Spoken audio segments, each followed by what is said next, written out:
Número 9. Vidrio flexible. El vidrio flexible todavía está en desarrollo ahora en el año 2020, pero parece que alguien en la época romana ya lo había hecho realidad hace miles de años. Era vidrio que se doblaba y no se rompía. Varios textos antiguos mencionan que hubo un material conocido como vidrio flexible en la antigua Roma, durante el reinado de Tiberio César. Varios escritores del siglo I y II hablan de una copa de vidrio que no se rompía. Después de que el artículo cayó al suelo y se abolló, su creador usó un pequeño martillo para volverlo a su forma. Una versión diferente es que el artesano lo dio como un regalo para el emperador, pero en su lugar tiró la copa de cristal al piso y la dañó, y el fabricante de vidrio la reparó frente a él. El emperador se dio cuenta de qué tipo de poder podía traer esto, y posiblemente incluso un peligro para su reinado. Trató de hacerlo ilegal y destruyó el taller del inventor. El producto era tan impresionante que a Tiberio le preocupaba que despreciara el valor de los metales preciosos como el oro, la plata y el cobre. En otra versión de la historia, es el artesano mismo quien arroja el vidrio al suelo con todas sus fuerzas frente al emperador para mostrarle con qué facilidad se puede reparar. En lugar de una recompensa, fue ejecutado y se llevó su secreto a la tumba. No se ha encontrado evidencia física de este vidrio hasta ahora, pero si hubiera existido en la época romana, ¿cómo se habría hecho? Tal vez el fabricante de vidrio descubrió ácido bórico o bórax, que se puede encontrar en la naturaleza, y de alguna manera descubrió sus propiedades fortalecedoras. Ya era utilizado por orfebres y fue importado de Oriente Medio. El ácido bórico se puede encontrar en los respiraderos de vapor de la Maremma Toscana, una zona costera del centro de Italia occidental al norte de Roma. Teóricamente es posible que un fabricante de vidrio descubra de alguna manera las propiedades fortalecedoras del ácido bórico. Pero, ¿qué pasó con la receta? ¿Es esta historia realmente cierta? Es imposible saberlo con seguridad a menos que se encuentre. Hasta entonces, seguirá siendo el invento perdido de los romanos.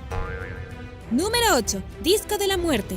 En el año 1964, los arqueólogos que cavaban cerca de la base de la pirámide del Sol de Teotihuacán descubrieron un disco de pizarra con un cráneo morboso y sonriente con una lengua roja que sobresalía rodeado por un halo. Lo llevaron al Museo Nacional de Antropología en la Ciudad de México, donde permanece hoy. Esta morbosa escultura ha sido apodada el Disco de la Muerte. ¿Qué significó este disco para la civilización perdida de Teotihuacán? El halo que rodea el cráneo probablemente simboliza el atardecer y el amanecer, que varias sociedades mesoamericanas interpretaron como la muerte y el renacimiento cíclico del sistema solar. Algunos investigadores creen que el artículo representa a Mictlantecutli, el dios azteca del inframundo y una de las muchas deidades mesoamericanas asociadas con cráneos. Mictlantecutli gobernó durante una etapa de 4 años en la vida futura llamada Mictlán, que representaban cualquier persona que no murió en batalla o el parto. Mictlán tenía 9 niveles desagradables, donde las almas mortales soportaban cosas como ríos de sangre, vientos que cortaban como cuchillos y montañas que chocaban cuando el difunto pasaba entre ellas. Aquellos que llegaban al nivel 9 se encontraban con Mictlantecutli, quien aparece en la obra de arte como un esqueleto cubierto de sangre, con un collar de globos oculares humanos, con los brazos levantados y la boca abierta, tragando estrellas que caen desde el cielo. Los arqueólogos descubrieron el disco directamente enfrente de la pirámide, lo que sugiere que puede estar relacionado con los sacrificios que hicieron los aztecas para apaciguar a los dioses mientras construían la estructura. Se encontraron restos humanos y animales cerca, pero la historia completa que rodea este disco espeluznante no está clara. Número 7. Vetuvancoel. El Vetuvancoel es un antiguo templo de cueva hindú inacabado en el estado de Tamil Nadu, en el sur de la India. Su nombre se traduce como el cielo de los escultores o como el templo del asesino. Tallado en una sola roca de granito entre los siglos 8 y 9, es el único templo monolítico sobreviviente de la dinastía Pandya. La parte superior y la única parte terminada representa 122 esculturas de dioses, diosas y animales, incluidos monos, leones y el toro Nandi. También hay una entrada y sala principal. Según la leyenda, la rivalidad entre la pareja de padre e hijo, ambos escultores, es la culpable de que el templo nunca se terminara. El hijo dijo que completaría un templo cercano antes de que su padre terminara de construir el Vetuvancoel. Esta no fue una competencia amistosa. El hijo mantuvo su palabra y su padre lo mató en un estado de furia celosa, dejando el templo de Shiva incompleto. Otra historia afirma que un padre quería que su hijo aprendiera los trucos de la talla antes de comenzar el proyecto. El hijo fue a trabajar de todos modos. Su padre lo sorprendió cincelando y lo mató de rabia. De cualquier manera, el hijo muere. El Betuvan Coil se parece mucho al templo Kailasa, en el estado occidental de Maharashtra, que también es una estructura monolítica. Ambos fueron construidos mirando hacia el este en lo alto de las colinas, alrededor del mismo periodo de tiempo, y tienen tallas muy similares. El templo Kailasa es mucho más grande que el Betuvan Coil, lo que lleva a algunas personas a teorizar que este último era un prototipo para la estructura más grande, a pesar de que los templos fueron construidos por diferentes dinastías. Pero sus similitudes y el por qué Betuvan Coil nunca se terminó sigue sin explicarse. Y ahora el número 6, pero primero asegúrate de suscribirte y hacer clic en la campanilla de notificaciones, así no te perderás los próximos videos. Número 6. Hermética.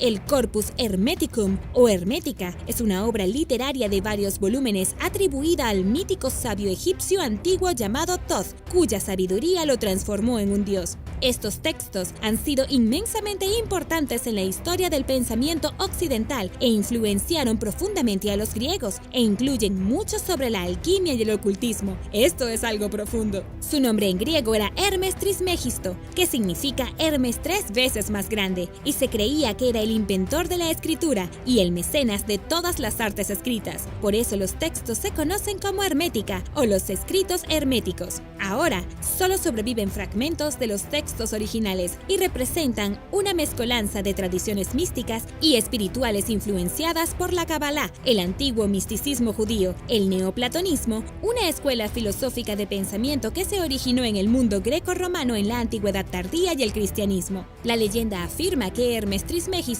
escribió la Hermética en papiro y la almacenó en la gran biblioteca de Alejandría, la que se quemó. La mayoría de los libros herméticos se perdieron en el incendio. Alguien supuestamente enterró los fragmentos sobrevivientes en un lugar secreto del desierto que solo los iniciados selectos conocían. Los académicos han debatido acaloradamente la edad y la autoría de las herméticas desde el Renacimiento y posiblemente desde antes. El erudito y teólogo francés clásico Isaac Casaubon afirmó que no tenía raíces egipcias y que los primeros cristianos o semicristianos lo escribieron. Pero, ¿quién era Hermes y realmente existió? Es posible o incluso probable que numerosos autores hayan creado las obras bajo el seudónimo de Hermes Trismegisto, pero estos textos son tan antiguos que probablemente sigan siendo un misterio.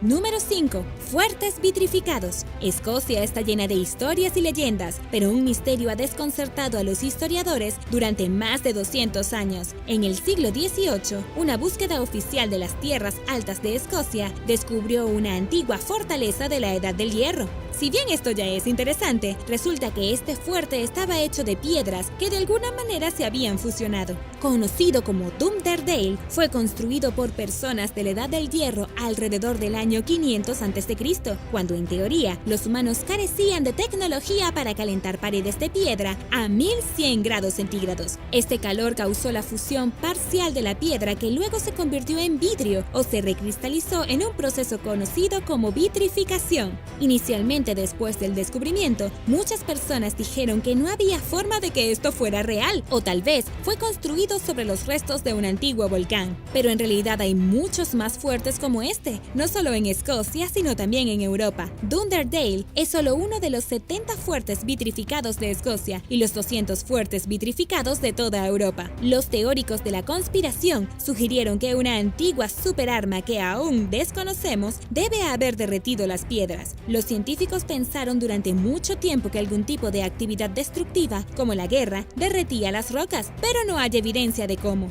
Un experimento del año 1937 alimentó esta creencia equivocada cuando los arqueólogos prendieron fuego a un modelo de fuerte y sus paredes se derrumbaron. Llegaron a la conclusión errónea de que las personas usaban vitrificación para desestabilizar estructuras. Otro experimento defectuoso en el año 1980 perpetuó esta inexactitud. El investigador principal, el arqueólogo Ian Ralston, incluso especuló que los antiguos ejércitos tenían expertos en pirotecnia, pero los métodos que llevaron a estas conclusiones fueron cuestionables y los investigadores utilizaron resultados posiblemente inconclusos como datos suficientes para probar sus hipótesis. Es por eso que el método científico es importante para los niños. Algunos investigadores especularon que la vitrificación era una especie de ritual. ¡Sorpresa, sorpresa! Se necesitaron 3 vulcanólogos para finalmente ayudar a resolver el misterio en el año 2016, cortesía de su capacidad para realizar experimentos con temperaturas extremadamente altas en instalaciones que están fuera del alcance de los arqueólogos.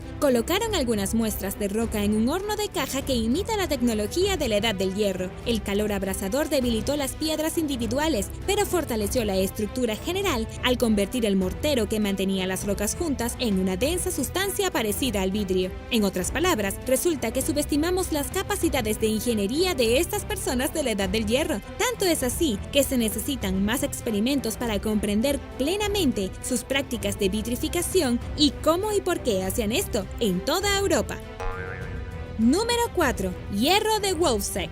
También llamado cubo de Salzburgo, el hierro de Wolfsek es una pequeña masa de hierro en forma de cubo que se encontró enterrada en Wolfsef am Harzburg, Austria, en el año 1885. Pesa aproximadamente 785 gramos y mide 6.7 por 6.7 por 4.7 centímetros. El objeto tiene 4 lados planos y 2 planos convexos opuestos entre sí, así como una ranura profunda a su alrededor. Estaba cubierto con una fina capa de óxido. Según todas las apariencias, el hierro de Wolfsek parece hecho por el hombre, o tal vez incluso hecho por una máquina. Pero un minero lo descubrió incrustado en un bloque de lignito de 20 millones de años. Al principio, los científicos lo clasificaron como un meteorito fosilizado. Eso sería genial, pero el análisis posterior finalmente consideró esto como una identificación errónea. Entonces, ¿qué es? Las circunstancias que rodean el descubrimiento de la pieza de hierro clasifican el artículo como un objeto fuera de lugar, que es un artículo histórico, arqueológico o paleontológico que se encuentra en condiciones cronológicamente difíciles. Simplemente no encaja. Al año siguiente, el ingeniero de minas, Adolf Wurth,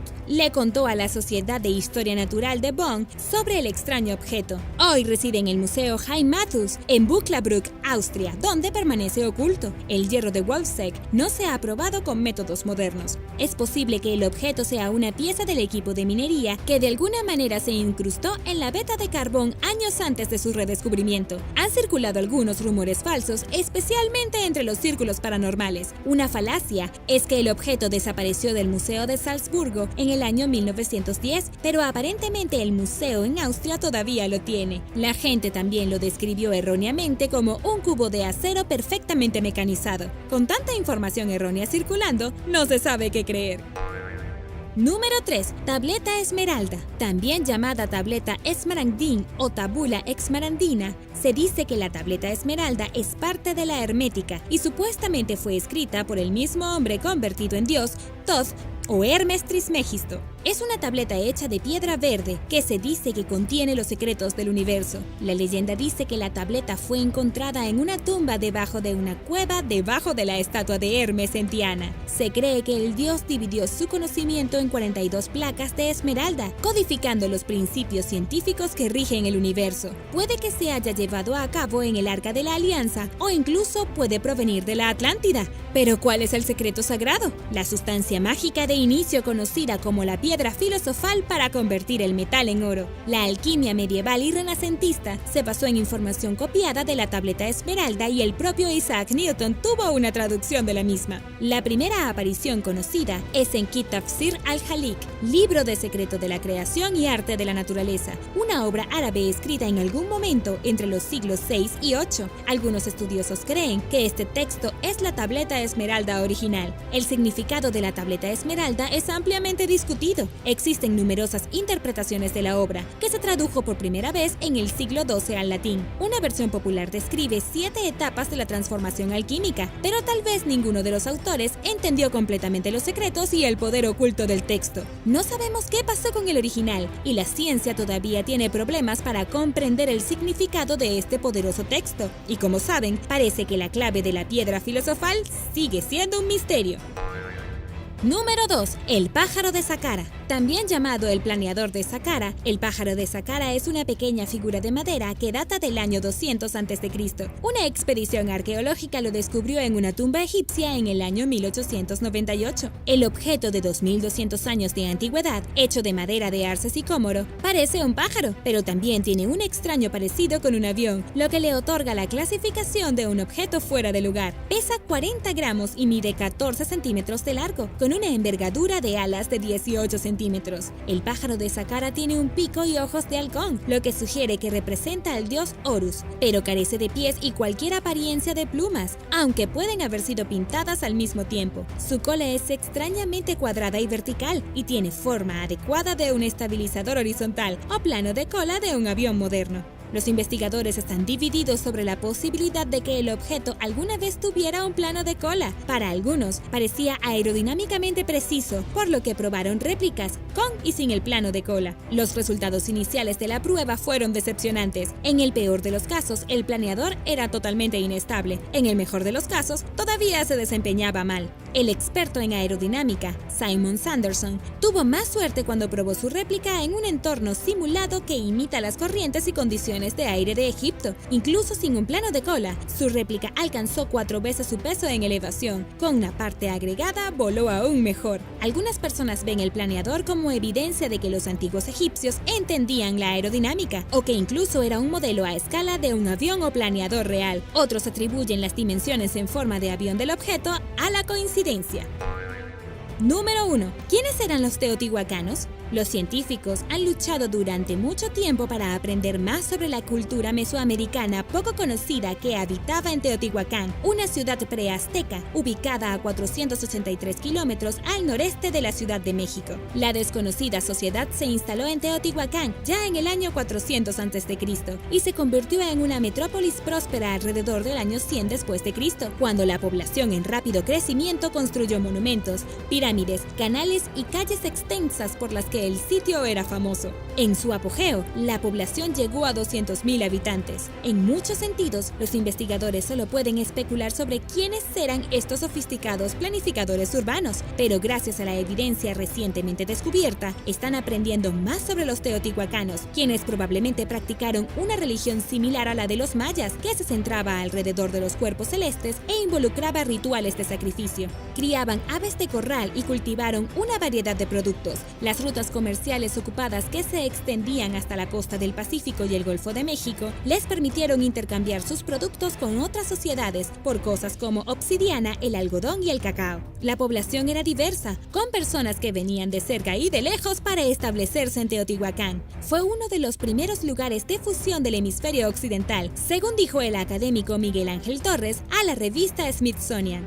La evidencia de estatuas destruidas, fuego y otra destrucción indica que la ciudad finalmente sucumbió a una fuerza mayor que ella misma, tal vez en un cambio de poder o una guerra civil. Los teotihuacanos abandonaron la ciudad alrededor del año 750 después de Cristo, después de vivir allí durante 700 años. No está claro si fueron asesinados, regresaron a sus tierras ancestrales o se unieron a sociedades vecinas. Nadie sabe cómo era su idioma, cómo estaban estructuradas sus clases sacerdotales o gubernamentales, ni cómo llamaban a la ciudad. Teotihuacán probablemente permaneció vacía hasta algún momento durante la década del 1300, cuando los aztecas descubrieron sus restos centenarios. Fortuna en un granero. Y estoy hablando de una gran fortuna. A principios del año 2018, un hombre de Carolina del Norte llamado Warren Kramer contactó al anfitrión de Barn Find Hunter, Tom Cotter, por 2 vehículos clásicos extremadamente valiosos dentro del garaje de un amigo. La ciudad había condenado recientemente la propiedad desocupada y la casa y el garaje estaban programados para ser demolidos. Entonces los 2 autos necesitaban ser reubicados y rápido. Uno era un Ferrari 275 GTB2 del año 1966 y el otro un Shelby Cobra 427 del año 1967. Habían estado abandonados en el garaje del propietario durante 27 años. Su mecánico de confianza falleció en el año 1991 y el propietario era comprensiblemente quisquilloso sobre a quién iba a contratar para trabajar en sus autos. Nunca encontró a nadie para hacerse cargo del trabajo trabajo, por lo que permanecieron abandonados. Incluso después de casi 3 décadas de abandono, los autos deberían valer algo, ¿verdad? En realidad, valían mucho. Hagerty, una compañía de seguros de automóviles clásicos, estimó el valor acumulado de los automóviles en $4 millones.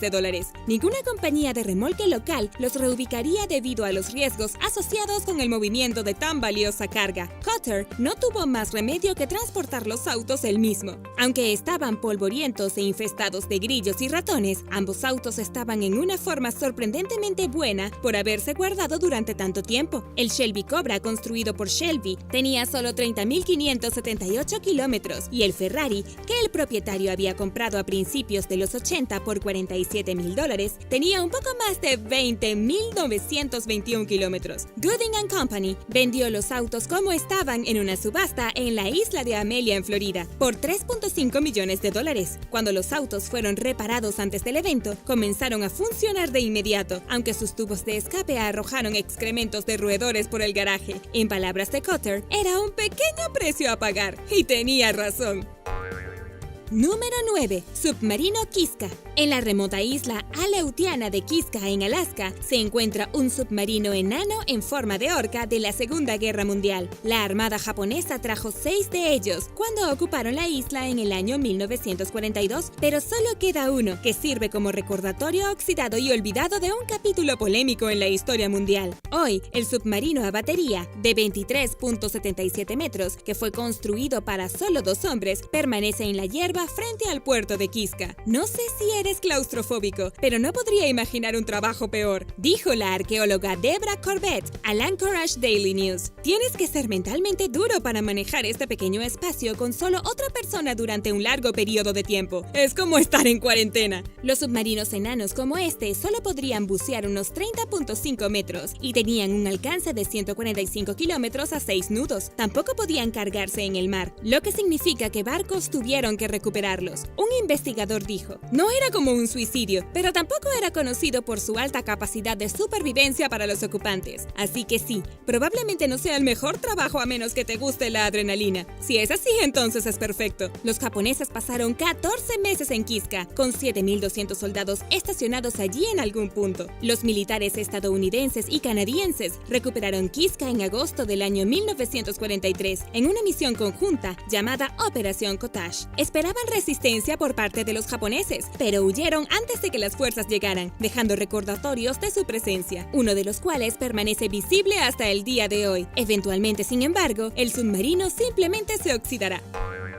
Número 8. Cementerio de excavadoras. ¿Quieres saber dónde está la mayor colección de excavadoras abandonadas del mundo? Están ubicadas en una antigua mina de carbón de Alemania Oriental, en Ferrópolis, en el noreste de Alemania, donde se encuentran abandonadas. Cada una pesa hasta 2.000 toneladas. Construido en el año 1941, el Mosquito es el excavador más antiguo del sitio. Se requirió entre 3 y 5 operadores para manejar la excavadora de 68 por 28 metros. Mad Max, un excavador de 80 metros de ancho que data del año 1952, también necesitaba una tripulación de 3 a 5 miembros. Con más de 100 metros de largo, se necesitaron entre 5 y 7 operadores para manejar Medusa, que fue construida en el año 1959. La excavadora Gemini es la más grande de las máquinas, mide 125 metros de largo. Se requirieron de 6 a 8 personas para controlar el artilugio, que data del año 1958. Construida en el año 1984, la excavadora Big Wheel es la más nueva. Se necesitaron de 3 a 5 operadores para mover la bestia de 31.75 metros. ¿Tú la probarías? Las máquinas están legalmente protegidas, a pesar de que nadie las ha utilizado desde que se detuvo la minería en el año 1991, poco después de que Alemania se unificara. En el año 1995, el sitio volvió a abrir como un museo industrial. Y ahora, el número 7. Pero primero, si eres nuevo por aquí, asegúrate de suscribirte y hacer clic en la campanilla de notificaciones. Así de fácil es unirte a la familia, ¿lo puedes creer?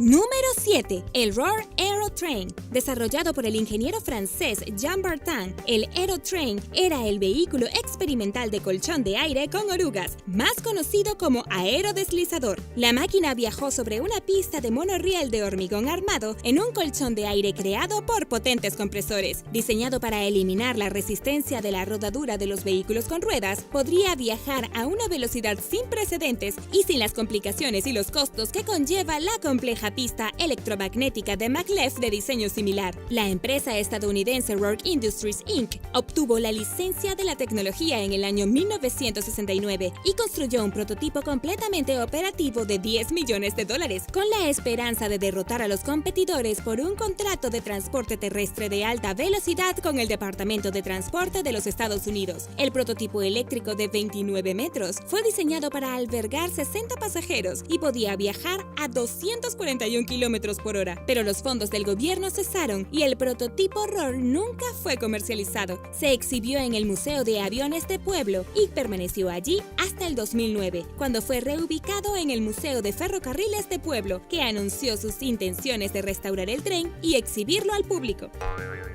Número 6. Ferrari en un patio trasero. Solo se fabricaron 25 de los extremadamente raros Ferrari 166 MM Barchetta del año 1950. Sorprendentemente, la mayoría de ellos todavía existen, según el historiador automotriz Michael T. Lynch. Este fue el auto que hizo Ferrari, dijo a SF Gate. Fue absolutamente atemporal desde el día que se hizo. Ferrari solo había estado en el negocio durante 3 años cuando el modelo debutó. Hace más de medio siglo, un hombre que vivía en Europa compró uno para su amigo Greg Lee Linton de Scottsdale, Arizona, y lo envió a los Estados Unidos. Probablemente pagó entre $5,000 y $8,000, según Lynch. Linton disfrutó de su Ferrari, pero este se averió, así que lo estacionó en su patio trasero, lo cubrió con alfombras y plástico y básicamente se olvidó de él. Se quedó allí hasta que murió y en algún momento alguien quitó las alfombras dejando el auto expuesto. Los hijos de Linton finalmente vendieron el Ferrari, pero ¿puedes imaginar por cuánto? Adivina,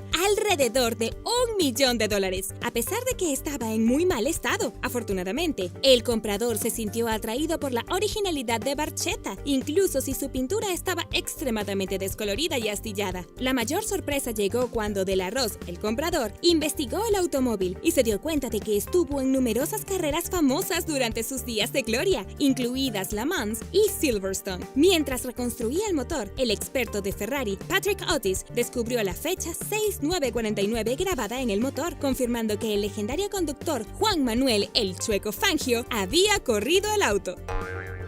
Número 5. Yate Wild Eyes. En enero del año 2010, Abby Sunderland, de 16 años, salió de Marina del Rey, California, en su yate de 12 metros, el Wild Eyes, para intentar navegar en solitario alrededor del mundo. Navegar estaba en la sangre de Sunderland. El año anterior, su hermano mayor, Zach, se convirtió en la primera persona menor de 18 años en navegar alrededor del mundo. Los padres de Abby compraron el yate Wild Eyes para ella y poco después lo personalizaron para su próximo viaje. Parece que Abby y Zach tenían una pequeña rivalidad entre hermanos. La embarcación construida en Australia experimentó problemas eléctricos y de combustible de inmediato, lo que obligó a la adolescente a reiniciar su viaje 10 días después, desde Cabo San Lucas, México. Varios meses después, en junio, Sunderland activó sus balizas satelitales de emergencia desde una parte remota del Océano Índico, a medio camino entre Madagascar y el oeste de Australia, donde Wild Eyes combatió las olas de 15 metros y vientos de 60 nudos. Un barco francés la rescató y ella dejó atrás su bote de color plátano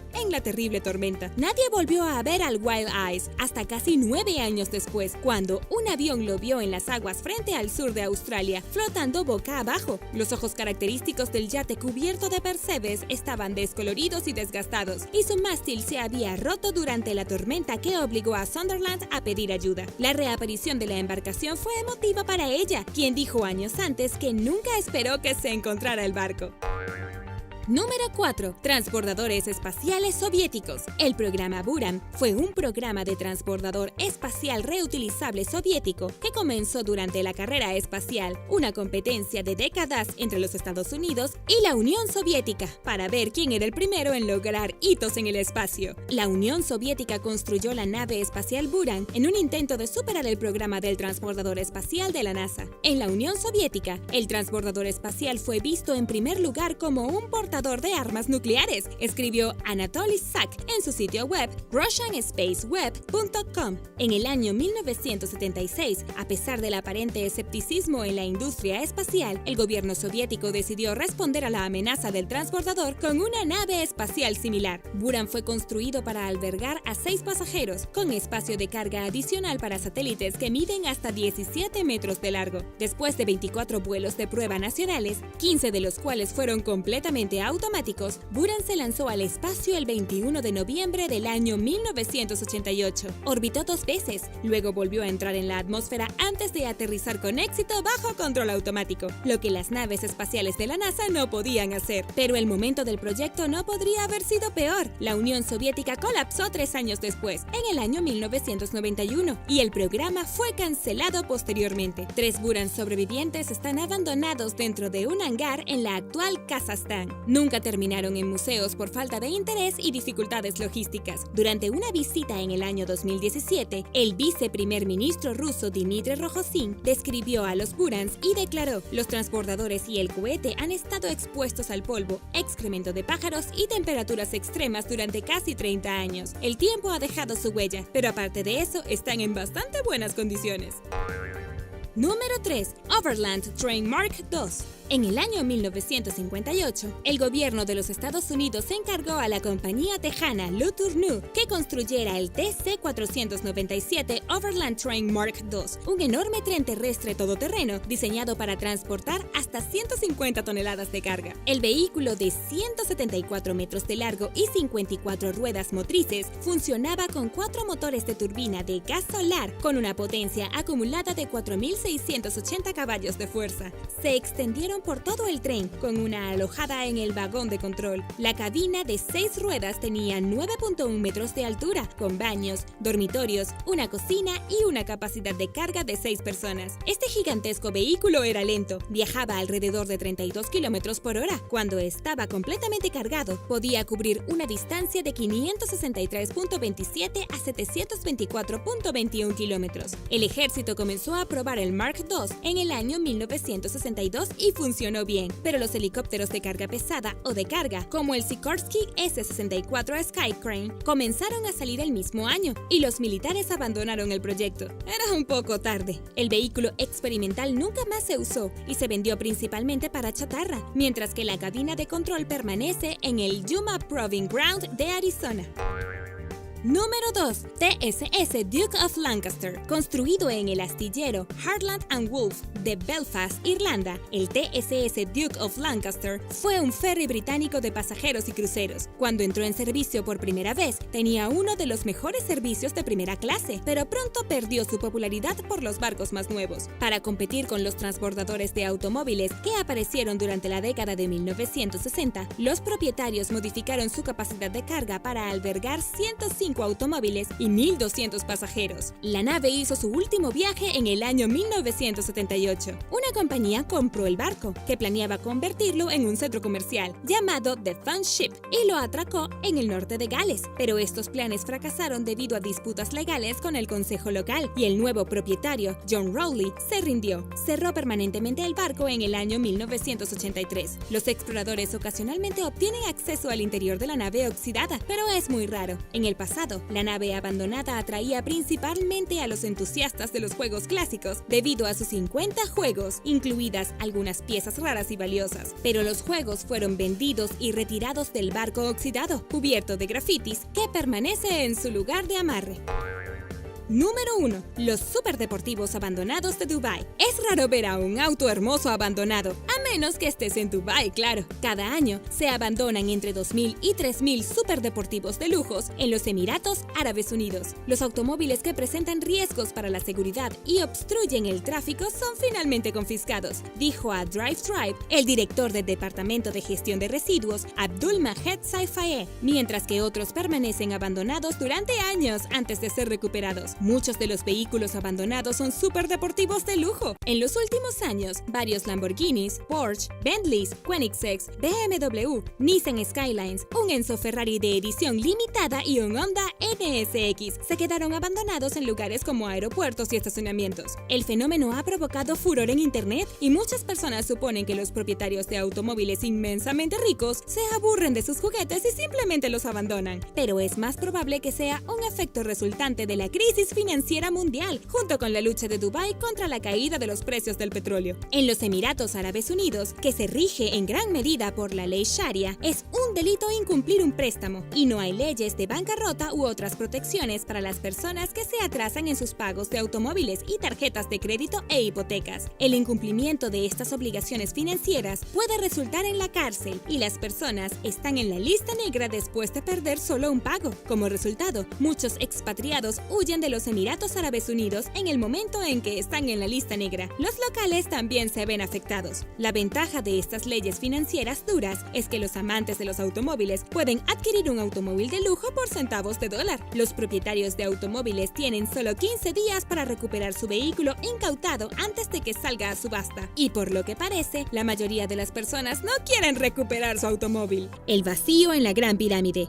Hace unos años, los investigadores que estudiaban la Gran Pirámide de Giza descubrieron un espacio vacío dentro de la pirámide. Este espacio tenía unos 29.87 metros de largo y estaba justo encima de la Gran Galería. El programa de investigación, conocido como Scan Pyramids, se estableció como un esfuerzo conjunto entre la Universidad de El Cairo y el Instituto de Conservación de la Innovación del Patrimonio en 2015. Utilizando una técnica de imagen conocida como miografía, los científicos pudieron encontrar lo que llamaban un vacío o sala abierta escondida en la pirámide sobre su gran galería. Los científicos utilizaron varios dispositivos diferentes que realmente detectan partículas generadas por la colisión de rayos cósmicos con la atmósfera de la Tierra. Las piedras de la pirámide luego absorben las partículas que las golpean. Los escaneos de 3 dispositivos diferentes mostraron que había una gran sala abierta o posiblemente varias salas ocultas en una secuencia. Teniendo en cuenta de que esta es la primera estructura nueva descubierta en la pirámide desde el siglo XIX, podría contener tesoros inimaginables. Sin embargo, este vacío ha dejado a muchos científicos escépticos. Algunos creen que puede haberse dejado como parte del proceso de construcción. Tal vez fue una rampa interna para construir la parte superior de la pirámide, o incluso para fines estructurales. Pero quién sabe, quizás haya un tesoro allí, perdido por todo este tiempo. Por ahora, los científicos no quieren arriesgarse a dañar el monumento mientras investigan la sala, y sin ninguna entrada clara a la habitación, puede pasar un tiempo antes de que sepamos lo que realmente está oculto allí.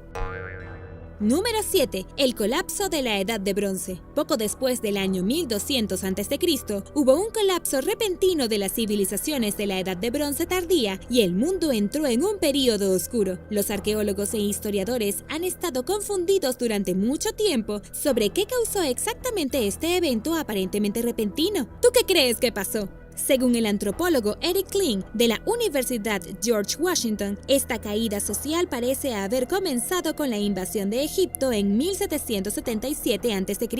Los intrusos eran conocidos como los pueblos del mar, basados en un relieve de pared en la tumba de Ramsés III. La historia contada en la imagen dice que Ramsés III derrotó al ejército invasor, pero el antiguo Egipto y sus alrededores experimentaron un consiguiente descenso. Varias culturas avanzadas esencialmente cayeron como fichas de dominó, incluidos los egipcios, babilonios, minoicos y micénicos, personas avanzadas en navegación marítima para su tiempo. Los sitios que alguna vez albergaron poderosas civilizaciones muestran signos de violencia y abandono repentinos y aparentemente pérdida de idiomas, arquitectura, patrones de asentamiento y arte. La capital hitita de Hattusa fue incendiada y dejada atrás. Mientras tanto, ciudades costeras como Gaza y Canaán fueron arrasadas. Pero, ¿por qué tanta destrucción, especialmente de la nada? Es muy probable que sea una serie de eventos desafortunados los responsables. Una razón probable del colapso es que todas estas sociedades antiguas estaban interconectadas, dependían unos de otros para el comercio, especialmente cuando se trataba de adquirir estaño y cobre para fabricar bronce, porque era la edad de bronce, y para otros fines económicos. Desde ese ángulo, el efecto dominó tiene sentido. En 2015, los investigadores realizaron un análisis de polen en una muestra del mar de Galilea que mostró que los años más áridos de la edad de bronce y del hierro fueron entre 1250 y 1100 a.C.,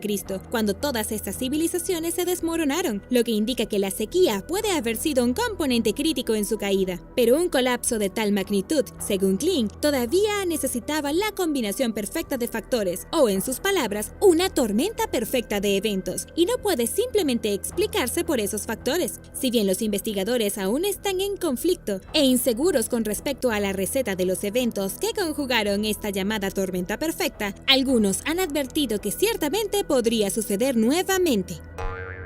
Número 6. Los jardines colgantes de Babilonia. Antiguos escritores hablaron de un oasis de exuberante vegetación en los jardines colgantes de Babilonia, que probablemente habría estado ubicado en el árido entorno del actual Irak. Según los informes, el rey de Babilonia, Nabucodonosor II, construyó las terrazas altas de 23 kilómetros que cayeron en cascadas con lujosos follajes y exóticas hierbas y flores durante el siglo VI a.C., como un regalo para su esposa. Un bonito regalo, ¿no? Algunos escritores se refieren a los jardines como una maravilla del mundo. Filón de Bizancio escribió alrededor del año 250 a.C. que tenían plantas cultivadas a una altura sobre el nivel del suelo y las raíces de los árboles están incrustadas en una terraza superior en un lugar en la tierra. Sin embargo, no está claro cuándo se construyeron los jardines o si realmente existieron. Los arqueólogos no han encontrado evidencia de ellos, a pesar de pasar décadas excavando Babilonia. Además, no se sabe que existían informes de primera mano. Solo hay informes de segunda mano que se escribieron después de que los jardines supuestamente fueron destruidos. En 2013, la investigadora de la Universidad de Oxford, Stephanie Daly, propuso que los jardines eran reales, pero ubicados en la ciudad asiria de Nínive, aproximadamente a 483 kilómetros de Babilonia. Afirmó además que el rival de Nabucodonosor II, el rey asirio Sennacherib, construyó los jardines a principios del siglo VII a.C. Una cosa es segura, si los jardines colgantes de Babilonia existieran, se requeriría una proeza de ingeniería para mantenerlos regados y saludables en la atmósfera seca del desierto. La teoría de Daly no solo está respaldada por antiguos textos mesopotámicos, sino de evidencia desenterrada de un sofisticado sistema de acueductos en el sitio donde se cree que estaban ubicados los jardines. Desafortunadamente, este misterio probablemente nunca se resolverá, ya que las guerras y los saqueos han dañado tanto a Babilonia como a Nínive, especialmente en las últimas décadas. ¿Crees que estos jardines alguna vez existieron? Déjame saberlo en los comentarios. Y ahora el número 5, pero primero asegúrate de suscribirte y hacer clic en la campanilla de notificaciones, así no te perderás los próximos videos. Número 5. Mohenjo-Daro. La antigua civilización del Valle del Indo de Mohenjo-Daro, en el actual sur de Pakistán, surgió hace unos 4.500 años, durante el tercer milenio a.C. La ciudad de casi 500 acres contenía un sistema de drenaje sofisticado y una red de calles bien organizada. Sin embargo, el experto en Indo, Gregory Purcell, de la Universidad de Pensilvania, dijo que de lo contrario es bastante sin rostro. En otras palabras, se sabe poco o nada sobre los antiguos ocupantes de Mohenjo-Daro, a pesar de ser uno de los primeros centros urbanos conocidos en la historia humana y la ciudad más grande y mejor conservada de la civilización del Indo. Los arqueólogos visitaron el sitio por primera vez en 1911 y comenzaron a excavar una década más tarde. Mohenjo-Daro contenía una piscina de 84 metros cuadrados alimentada con agua del río Indo, llamada el Gran Baño. Las casas también tenían fontanería avanzada, con baños e inodoros que estaban muy adelantados a su tiempo, y la ciudad tenía un sistema de alcantarillado y 700 pozos de agua dulce. Palacios, templos, tumbas reales y otros lugares de culto y gobierno crecen notablemente en Mohenjo-Daro, lo que indica que, a diferencia de otras sociedades de la época, como las sociedades egipcias y mesopotámicas, la ciudad puede no haber sido construida en torno a interés estatal. Se estima que entre 20.000 y 40.000 50,000 personas vivían dentro de la ciudad. La ciudad se derrumbó misteriosamente después de 600 años y nadie sabe por qué. Las posibles causas incluyen una invasión violenta o un cambio en el propio río Indo, lo que habría llevado a los ciudadanos a reubicarse principalmente por razones agrícolas.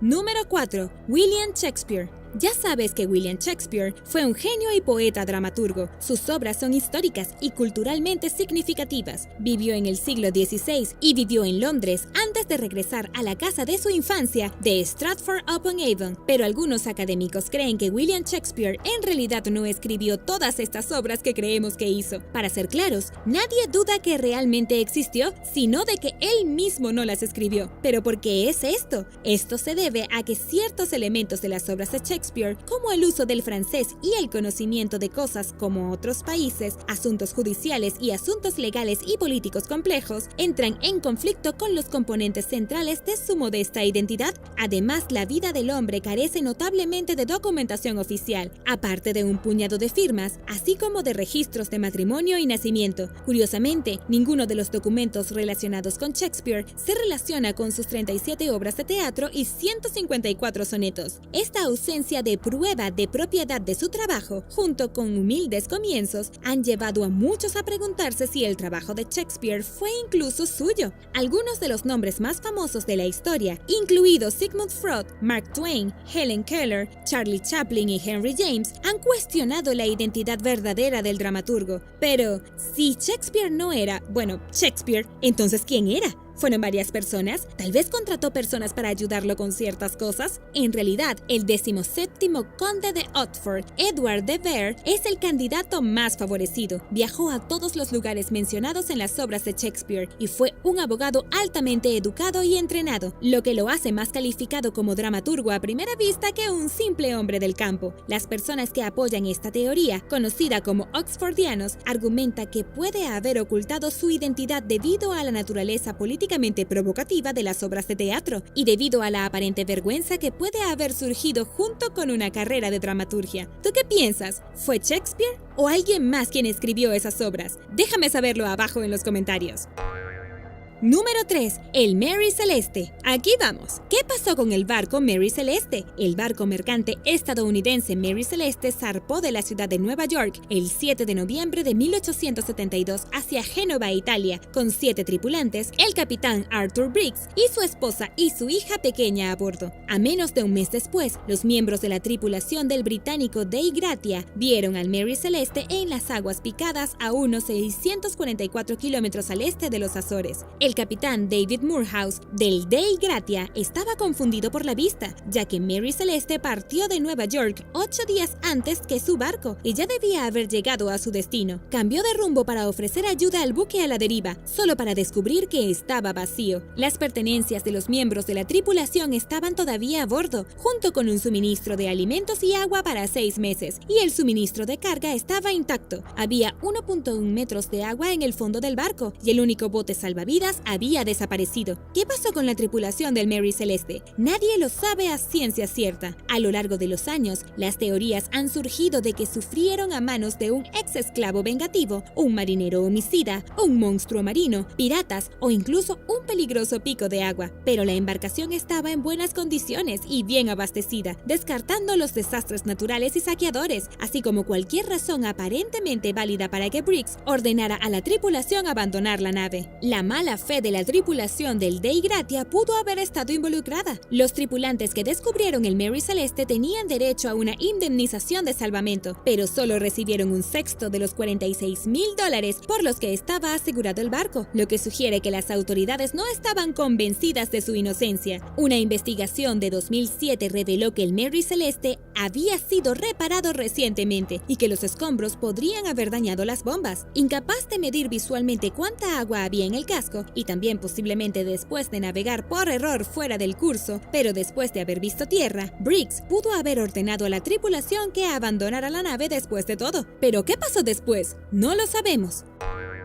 Número 2. Amelia Earhart. Amelia Earhart fue una de las pilotos más famosas de la historia por sus logros como aviadora y como mujer. Ella y su navegador, Fred Noonan, desaparecieron sobre el Océano Pacífico Occidental en 1937 durante un intento de circunnavegar el globo, y la búsqueda comenzó menos de una hora después de su transmisión de radio final. Desde entonces, los exploradores han continuado buscando su avión derribado sin éxito. Si bien la probabilidad de supervivencia era casi mínima, su destino en última instancia sigue siendo un misterio. Algunas personas incluso creen que ya la encontraron, pero no la identificaron. En 1940, alguien descubrió los restos de una mujer en la isla Garner, en Kiribati, junto con un sextante de navegación y los restos de una fogata. Un análisis posterior determinó que el cuerpo pertenecía a una mujer caucásica, muy probablemente de ascendencia del norte de Europa. Dada la ubicación de Earhart cuando desapareció, tiene sentido que haya terminado en Kiribati, pero estos resultados han sido debatidos y la identidad de los restos se considera desconocida. Desde 2001 se han llevado a cabo otras expediciones en la región y han aparecido más signos de la presencia de una mujer en el momento de la desaparición de Earhart. Una teoría basada en una fotografía antigua conocida como la imagen de Bevington, que parece mostrar el tren de aterrizaje consistente con el avión de Earhart, indica que pudo haber caído en o cerca de la isla Nikunumaroro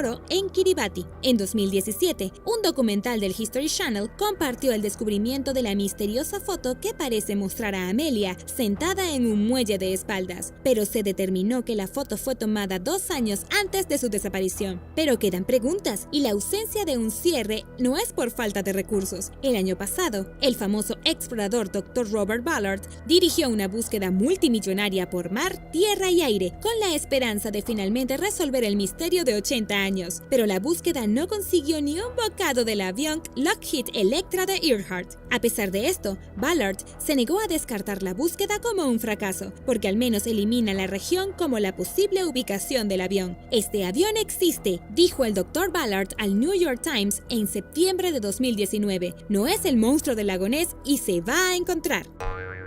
Número 1. ¿Dónde están los extraterrestres? La búsqueda de la vida extraterrestre fue resumida en la década de 1950 por el físico Enrico Fermi, uno de los diseñadores de la bomba atómica, cuando propuso lo que se conoce como la paradoja de Fermi. Afirma que hay miles de millones de estrellas en el universo similares a nuestro Sol. Estas estrellas tienen una probabilidad muy alta de tener planetas orbitando a su alrededor, que son similares a nuestra propia Tierra. Si esto es probable, entonces existe una alta probabilidad de que la vida inteligente también se haya desarrollado allí. Pero, ¿por qué no hemos descubierto evidencia de ello todavía? La paradoja es que, aunque estadísticamente es probable que haya inteligencia extraterrestre, no hay evidencia. Algunas ecuaciones sugieren que debería haber hasta 20 civilizaciones viviendo en nuestro vecindario galáctico, pero en lugar de comunicarse con nosotros, tal vez se mantengan calladas a propósito. ¿Pero por qué harían esto? Según la teoría del bosque oscuro, todas las formas de vida quieren mantenerse con vida, y no hay forma de saber si otras formas de vida te destruirían si tienen la oportunidad, por lo que es mejor evitarlas por completo. Otras teorías son que quizás las civilizaciones de otros planetas ya se han extinguido, que aún no han evolucionado, o tal vez simplemente no hemos estado buscando lo suficiente. Pero cuéntame, ¿tú qué piensas? Hoja de la Edad de Piedra. En 2016 se encontró una cuchilla con extremo de cobre de casi 1000 años en un paraje remoto del hielo en el Yukón. El arqueólogo Greg Hare viajaba con un equipo de producción documental en un helicóptero sobre los parches de hielo cuando vieron una manada de caribúes. Cuando el equipo de filmación bajó del helicóptero, vieron una flecha de asta medio enterrada en el hielo. Después de quitarla cuidadosamente, terminaron descubriendo una cuchilla de cobre unida al extremo. Greg Hare dijo que, si no hubiera sido por los caribúes, nunca se habría detenido allí. Este es uno de los elementos de cobre más antiguos jamás descubiertos en el Yukón. Se cree que se utilizó como un dardo arrojadizo para la caza al mismo caribú que se refugiaba en los parches de hielo. La punta de flecha es tan antigua que se considera uno de los primeros ejemplos de tecnología de arco y flecha utilizada como arma principal de los cazadores indígenas. Fue fechado en 936 años. El cobre solo apareció en el Yukón hace unos 1000 años, por lo que probablemente sea el comienzo de este nuevo arco y flecha que reemplazó al atlal, el dardo lanzador. Tal vez esta flecha perteneció a uno de los primeros cazadores creativos. Hecho de una mena de cobre que es 99.9% puro, los científicos creen que la punta de flecha está hecha de cobre recuperado de uno de los arroyos en el suroeste del Yukón, lo que lo convierte no solo en un notable ejemplo de tecnología temprana, sino también en una mirada al pasado de las personas de las primeras naciones. Número 8. Civilización del Valle del Indo. Las antiguas ciudades de Harappa y Mohenjo-Daro han sido excavadas y estudiadas durante más de 100 años. Estos lugares alguna vez fueron el hogar de una civilización avanzada que data del 3300 a.C. Mohenjo-Daro, cuyo nombre significa montículo de muertos, fue una vez un importante centro urbano. Pero en la década de 1920, cuando se llevaron a cabo varias excavaciones, la existencia de una de las civilizaciones más avanzadas y antiguas reveló una asombrosa colección de artefactos, reliquias y ruinas que estaban muy por delante de su tiempo. Habían organizado riego para la agricultura, así como una forma de controlar las inundaciones anuales que ocurrían a lo largo del río. Los arqueólogos han encontrado una infraestructura compleja para manejar el suministro de agua del área, así como sistemas de eliminación como alcantarillas. Había cientos de casas con baños interiores, grandes edificios y calles elaboradas protegidas por grandes muros. Estamos hablando de inodoros interiores que ya existían hace miles de años con una conexión a desagües cubiertos afuera. Cuando cayó la civilización, también lo hizo esta práctica. No puedo creer que la ingeniería sanitaria existiera hace tanto tiempo. ¿Tú lo puedes creer? Su tecnología avanzada para los sistemas de suministro y eliminación de agua mostró que las personas aquí tomaban en serio la salud pública, con una impresionante casa de baños que tenía un innovador sistema de calefacción por aire caliente y baño de vapor. Además de eso, Harappa y Mohenjo-Daro utilizaron pesas y medidas estandarizadas, trabajos de metal, sellos para identificar propiedades y cerámica usando la rueda. Incluso pueden haber descubierto el número 0 e inventar un sistema decimal. Se creía que habían utilizado estas tecnologías mucho antes que Egipto y Mesopotamia. El Valle del Indo era, en el momento del descubrimiento, uno de los mejores ejemplos arqueológicos del mundo antiguo. Número 7. El martillo de Londres en Texas. En 1936, una pareja de Texas estaba caminando cuando descubrieron un martillo de aspecto extraño incrustado en una roca. En realidad, encontraron un mango en una roca, se lo llevaron a casa y no fue hasta que su hijo lo abrió en 1947 que descubrieron que habían encontrado un martillo conectado al mango. De alguna manera, la roca había crecido sobre el martillo, algo que parece imposible. Entonces, por supuesto, pensaron que el martillo debió haber existido primero y luego la roca. Se determinó que la roca era una roca ordovícica de hace 65 a 135 millones de años, mucho antes de que los humanos estuvieran por allí, y este tipo de martillo no se hizo hasta el siglo XIX. Pero la comunidad científica se siguió preguntando, ¿cómo se puede encerrar un instrumento moderno en la roca antigua? Desde que se descubrió por primera vez en 1936, el martillo no se ha oxidado y el mango de madera comenzó a mostrar rasgos de carbonificación. ¿El problema? El propietario del martillo, Carl Baugh, solo ha realizado pruebas privadas y no ha publicado ningún resultado. Los científicos y geólogos dicen que muchos de los llamados artefactos fuera de lugar como este son el resultado de la concreción, el proceso durante el cual se forman sedimentos y minerales alrededor de los objetos o crean objetos extraños. Carl Baugh dice que este martillo es la prueba de un pueblo antiguo que llegó mucho antes que la humanidad y aparentemente se puede ver el martillo en el Creation Evidence Museum de Glen Rose en Texas. ¿Qué opinas de este antiguo martillo? ¿Es una pieza de tecnología perdida de humanos antiguos o se atascó en un proceso geológico? Déjame saberlo abajo en los comentarios. Número 6. Prótesis artificial del siglo XIX. ¿Podría este artefacto del siglo XIX, hecho de acero y latón, ser la primera extremidad artificial que se haya creado? Ubicado en el Museo de Ciencias de Londres, el brazo protésico inusual se mueve en la articulación del codo con un resorte, así como en la muñeca, que puede girar y moverse hacia arriba y hacia abajo. Los dedos también pueden curvarse y enderezarse. Después de las guerras napoleónicas, las amputaciones se generalizaron y la necesidad de prótesis fue más común, con varios escultores y cirujanos trabajando para encontrar soluciones para aquellos que lo necesitaban. Se inventaron brazos y piernas con resortes para el movimiento. Pero, ¿dónde se originó este brazo artificial? Se cree que fue creado entre 1850 y 1910. La prótesis se adhiere a la parte superior del brazo a través de una pieza de cuero. Si bien la mayoría de las prótesis suelen ser más funcionales, esta es bastante a la moda con su intrincada construcción e incluso detalles decorativos. ¿Podrían los dedos realmente agarrar o sostener cosas?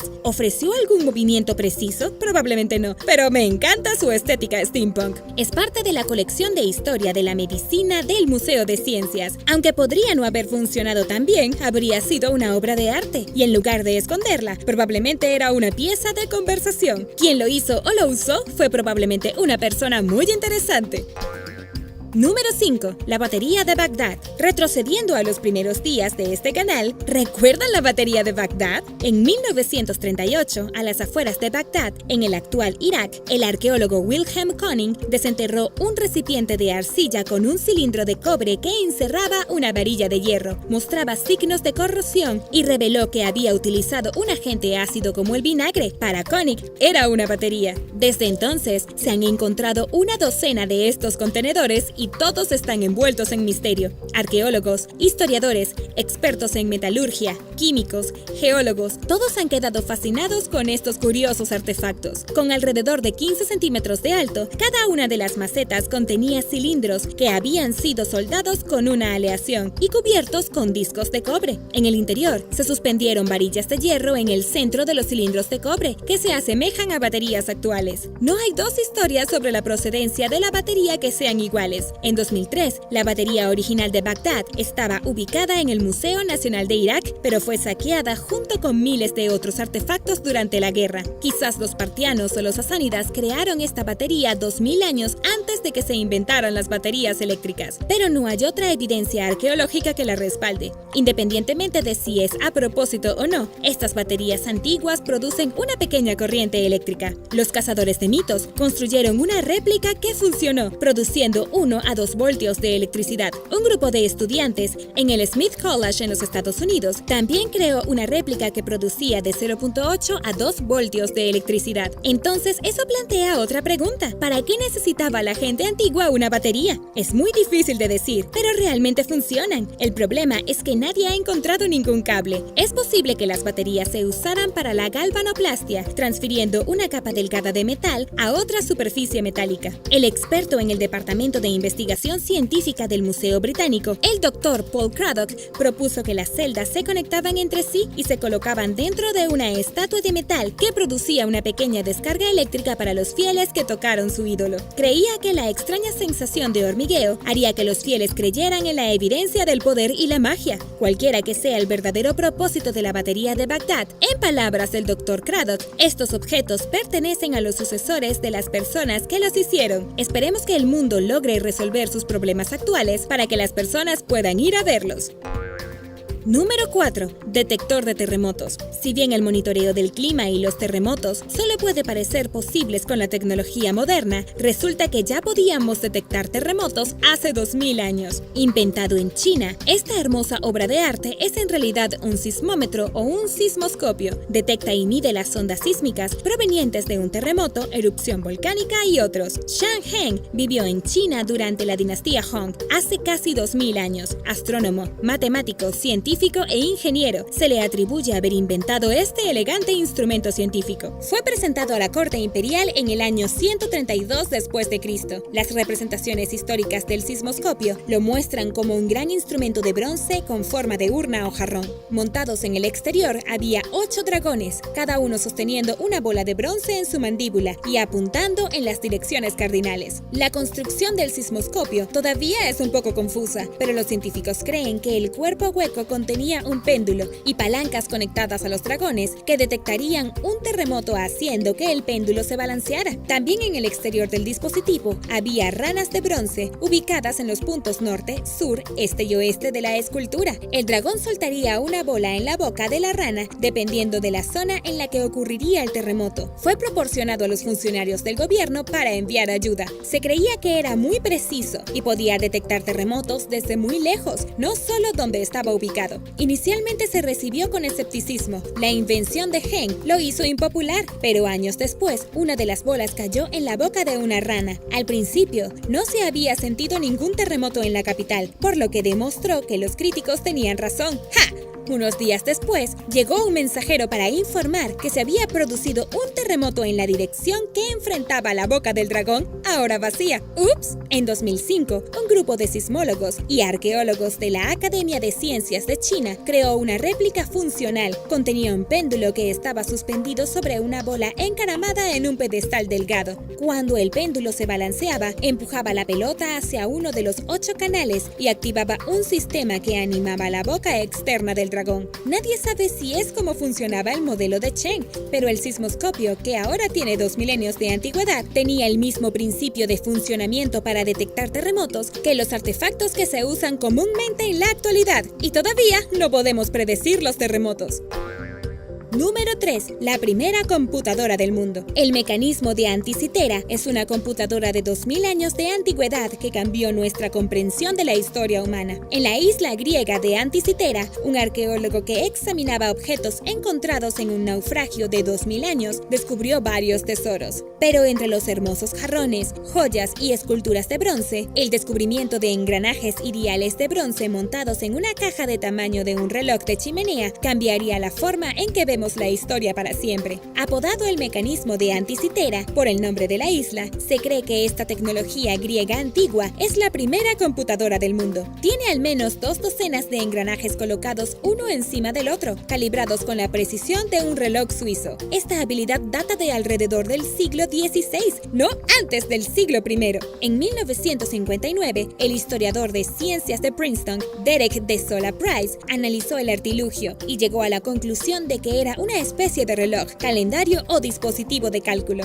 El historiador cree que sus engranajes se usaron para predecir la posición de los planetas y las estrellas en el cielo según el mes. Había un engranaje principal que se movía para representar el año calendario y uno podía girar y mover sus muchos engranajes más pequeños para representar el movimiento de los planetas, el Sol y la Luna. Con su código escrito en las proporciones matemáticas de sus engranajes, los usuarios podían ingresar la fecha principal en un engranaje y al girar los otros, el mecanismo podría calcular el ángulo en que el Sol cruzaría el cielo. Más recientemente, gracias a la tecnología moderna de mapeo de rayos X y 3D, los investigadores pudieron encontrar un texto escrito en griego con un manual de instrucciones sobre cómo usarlo. ¿Con qué frecuencia ocurre esto? Con diales y caras de reloj, cada uno con una función diferente para medir los movimientos de los planetas, todos fueron operados por una manivela principal. Dado a que no se ha encontrado nada comparable en su forma conocida en ningún texto científico antiguo, los científicos aún no saben quién lo hizo o lo usó. Cómo lo armaron es otro misterio. No hay nada parecido en el mundo. Número 2. Hipocausto. Hace más de 2000 años, los antiguos romanos inventaron el primer sistema de calefacción interior del mundo. Conocido como el hipocausto, el sistema solo fue utilizado por los residentes más ricos. Al incrustar tubos en las paredes de las casas, el calor podía ser dirigido y propagado por toda la casa. Fue utilizado principalmente en baños públicos locales, moviendo el aire cálido alrededor del edificio, debajo de los pisos y entre las paredes. Los pisos se construyeron sobre pilares hechos de ladrillo, mortero u hormigón, para que el aire caliente tuviera espacio para circular. Los esclavos de los residentes estaban a cargo de mantener los fuegos ardiendo para calentar el aire. Pero cuando el Imperio Romano comenzó a decaer, los baños públicos comenzaron a caer en ruinas y el hipocausto dejó de usarse regularmente. Todavía es encontrado en partes de Europa, donde la cultura romana alguna vez floreció. El sistema de calefacción se utilizó en la Alta Edad Media y fue el nacimiento de la calefacción central interior. Número 1. El cilindro de Ciro. Esta reliquia de la antigua Persia está hecha de arcilla cocida y fue encontrada enterrada en los cimientos de un edificio de la antigua Babilonia. Se remonta a hace 2500 años, al 539 a.C., cuando el rey de Persia, Ciro el Grande, conquistó Babilonia, poniendo fin al imperio babilónico. Es un tipo de inscripción real que declara lo que el rey de Persia haría con la gente conquistada. El rey anuncia que los liberaría a todos y permitiría que las personas reanudaran sus vidas y religiones para adorar a los dioses a su manera y en sus propios templos. Se considera la primera declaración de derechos humanos y tuvo una enorme influencia en los padres fundadores, ya que estaban escribiendo la Declaración de la Independencia de los Estados Unidos. A diferencia de todas las demás reliquias y objetos antiguos de la época, este cilindro es un símbolo para gobernar con tolerancia y libertad. El imperio persa se convirtió en el primer imperio en aceptar a las personas de muchos idiomas y religiones diferentes. Se convierte en un punto de referencia para las generaciones generaciones futuras sobre cómo gobernar una sociedad llena de personas con diferentes orígenes, culturas y religiones sin peleas constantes. Una réplica del cilindro de Ciro se guarda en la sede de las Naciones Unidas en Nueva York, en el pasillo del segundo piso, como un símbolo del pasado y del futuro. Gracias por ver el video. ¿Qué artefacto fue tu favorito? Déjame saberlo abajo en los comentarios. Y no olvides darle me gusta al video. Asegúrate de suscribirte antes de irte y nos vemos la próxima vez.